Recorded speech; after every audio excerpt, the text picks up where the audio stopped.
Hello friends, आज के इस वीडियो में हम अमल आमोजिश की नोयत और उसका अक़साम का मुताला करेंगे। पिछले वीडियो में हमने अमल आमोजिश किसे कहते हैं ये जाने थे।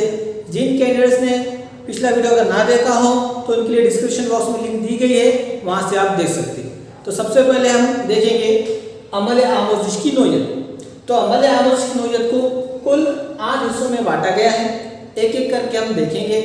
सबसे पहला है मकसद, गोल, यानी कोई भी काम करने के लिए, कोई भी नया इल्म, नया हुनर सीखने के लिए, आमोजिश करने के लिए हमें मकसद का होना ज़रूरी है। यानी हम क्या करते हैं, कोई भी नया इल्म और हुनर सीखने के लिए एक मकसद तय करते हैं कि भाई हमें ये काम सीखना है, हमें ये इल्म हासिल करना है। तो कोई भी काम करने के लिए, अमल आमोजिश के लिए मकसद का होना ज़रूरी है। दूसरा पॉइंट है तहरीक। तहरीक कहते हैं मोटिवेशन को।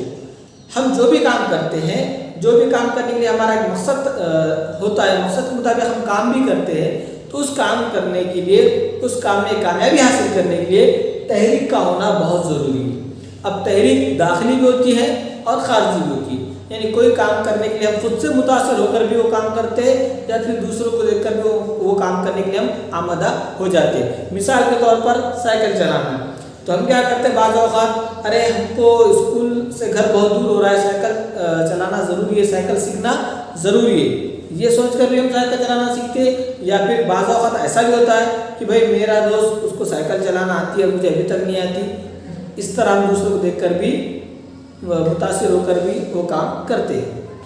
तीसरा पॉइंट है जुस्तजू। कोई भी काम करने के लिए, कोई भी नया इल्म हासिल करने के लिए, यानी आमोजिश के लिए जुस्तजू का होना ज़रूरी है। जब तक उस काम में हम जुस्तजू रखेंगे वो काम हम अच्छे से और आसानी से मुकम्मल करेंगे।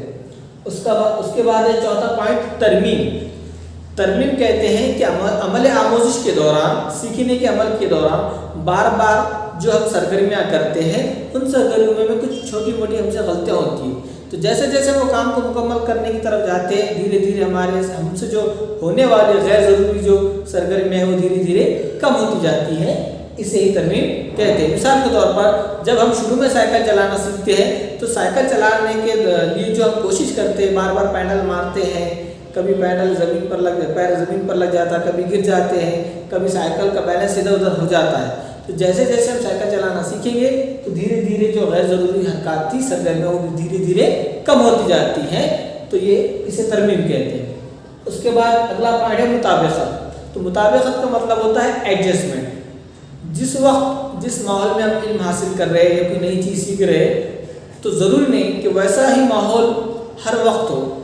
यानी कि माहौल धीरे धीरे या कभी कभी कम या ज़्यादा हो सकता है, तब्दील हो सकता है। तो हमें क्या करना चाहिए, हमें उस माहौल के मुताबिक, उस वक्त के मुताबिक अपने आप को ढालना चाहिए। इसे मुताबिकत कहते हैं।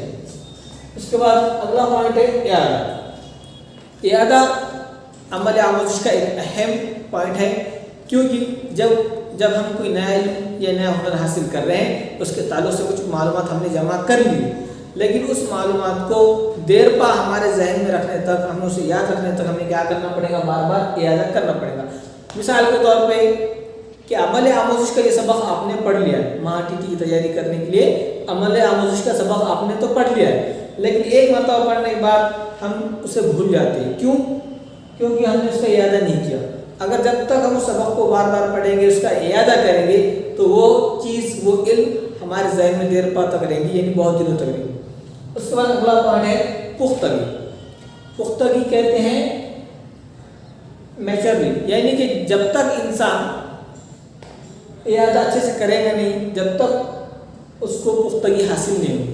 पुख्तगी के लिए इंसान की ज़हनी सेहत और जिस्मानी सेहत दोनों अच्छी होना ज़रूरी है। जितनी अच्छी हमारी ज़हनी सेहत रहेंगी, जितनी अच्छी हमारी जिस्मानी सेहत रहेंगी, हम उतने जल्दी इल्म हासिल कर सकते हैं। एक मरतबा इंसान की अगर पुख्तगी अच्छी हो जाए तो वो कम वक्त में ज़्यादा से ज़्यादा इल्म हासिल कर सकता है। उसके बाद अगला पॉइंट है बसीरत। बसीरत में क्या होता है, जब इंसान नया इल्म हासिल करने के दौरान कुछ जो सरगर्मियाँ करता है, तो उस सरगर्मी में पहले दिन दूसरे दिन जो उसको दुश्वारियाँ पेश आती, जो मुश्किलात पेश आती हैं, तो वो अपने जहन में एक मनसूबाबंदी बना लेता है कि भाई आज हमने ये काम करे, इस काम करने के दौरान हमें ये परेशानियाँ आई है। اور کون سے کام کرنے کی وجہ سے یہ دشواریاں آئی یہ بھی اس کے دماغ میں بات آ جاتی ہے، تو اگلی مرتبہ جب وہ کام کرے گا تو ان چیزوں کو نہیں کرے گا جس سے اسے دشواری پیش آ رہی ہو۔ اسے ہی بصیرت کہتے ہیں۔ برتاؤ میں تبدیلی ہی آموزش ہے، اور آپ کو پتہ ہے کہ انسان کا برتاؤ ہمیشہ ایک جیسا نہیں رہتا ہے، اس کے برتاؤ میں تبدیلی آتی ہی رہتی ہے۔ اسی طرح یہاں پر عمل آموزش کی بھی 3 قسمیں ہیں۔ تو سب سے پہلی جو قسم ہے وہ ہے لفظی آموزش۔ لفظی آموزش کا مطلب ہوتا ہے کہ الفاظ کی مدد سے جو آموزش ہوتی ہے اسے لفظی آموزش کہتے ہیں۔ جیسا کہ مثال کے طور پر گھر میں ہمارے چھوٹا بچہ ہے، تو ہم کیا کرتے ہیں، چھوٹے بچوں کو بات کرنے کے لیے خاص مخصوص الفاظ کا استعمال کرتے ہیں، اسے لاڈ سے، پیار سے، محبت سے سمجھاتے ہیں۔ اور اگر اپنے سے بڑے سے مخاطب ہونا ہے تو اس کے لیے مخصوص الفاظ کا استعمال کرتے ہیں، اس کو ادب سے پیش آتے ہیں، ان کے رتبے کا خیال رکھتے ہیں۔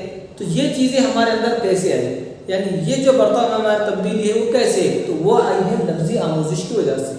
یعنی کہ کون سے وقت پر، کون سے موقع پر اور کن شخصیات سے مخاطب ہوتے وقت کن الفاظ کا استعمال کرنا ہے، یہ ہم لفظی آموزش سے سیکھتے ہیں۔ اس کے بعد دوسرا ہے عملی آموزش۔ عملی آموزش برتاؤ کی نوعیت ہی عملی ہے، یعنی کہ ہم جو بھی برتاؤ کرتے ہیں وہ کیسا ہے، عملی ہے۔ تو ہمارے برتاؤ میں جو تبدیلی لانا پڑتا ہے تو اس کے لیے عمل کرنا ضروری ہے۔ جیسا مثال کے طور پر ہمیں بات چیت کرتے ہو، ایک اچھی تقریر کرتے ہو، جو ہمیں حرکات و سکنات کرنا پڑتی ہے، چہرے کے جو ایکسپریشنز دینا پڑتے ہیں، ہے نا، تو یہ چیزیں جب ہم سیکھتے ہیں، یعنی کہ اچھا مقرر بننا ہے، تو اچھے مقرر بننے کے لیے جو حرکات ہونا ضروری ہے، جو اس کی جو خوبیاں ہیں، جو مہارت ہے وہ ہمارے اندر آنا ضروری ہے۔ تو اس کے لیے ہمیں کیا کرنا پڑتا، بار بار مشق کرنا پڑتا اور کچھ مخصوص اعضاء کا استعمال کرنا پڑتا ہے ہمیں اسے سیکھنے کے لیے۔ تو اس طرح وہ مہارت حاصل کر لیتے۔ تو یہ آتا ہے عملی آموزش۔ اور تیسرا ہے مسائل حل کرنے سے متعلق آموزش، یعنی ہمارے سامنے اگر کوئی مسئلہ پیش آتا ہے تو اس مسئلے کو حل کرنے کے لیے ہم کیا کرتے ہیں، آموزش کرتے ہیں۔ جیسا مثال کے طور پہ کہ 3 مہینے کے بعد مجھے امریکہ جانا ہے اور مجھے وہاں پر کچھ سال بتانے ہیں اور مجھے انگریزی نہیں آتی۔ اب امریکہ جانے کے بعد انگریزی آنا تو ضروری ہے، تو یہ ہمارے سامنے ایک مسئلہ آ گیا۔ تو اس مسئلے کو حل کرنے کے لیے ہم نے کیا کیے، انگریزی سیکھے، یعنی کیا کیا، ہم نے انگریزی سیکھنے کا عمل شروع کیے۔ جب انگریزی آ گئی تو ہمارا مسئلہ حل ہو گیا۔ تو کہنے کا مقصد یہ ہے کہ انسان کے زندگی میں جو مسائل آتے ہیں ان مسائل کو حل کرنے کے لیے انسان جو نئی نئی چیزیں سیکھتا ہے تو اسے کیا کہتے ہیں، ہم مسائل حل کرنے سے متعلق آموزش کہتے ہیں۔ امید ہے آپ کو یہ ویڈیو مناسب لگا ہوگا۔ اگر آپ کو یہ ویڈیو مناسب لگے تو دوسرے طلباء تک ادر گروپس میں ضرور شیئر کریں۔ ٹھیک ہے، پھر حاضر ہوں گے ایک نئے تعلیمی ویڈیو کے ساتھ۔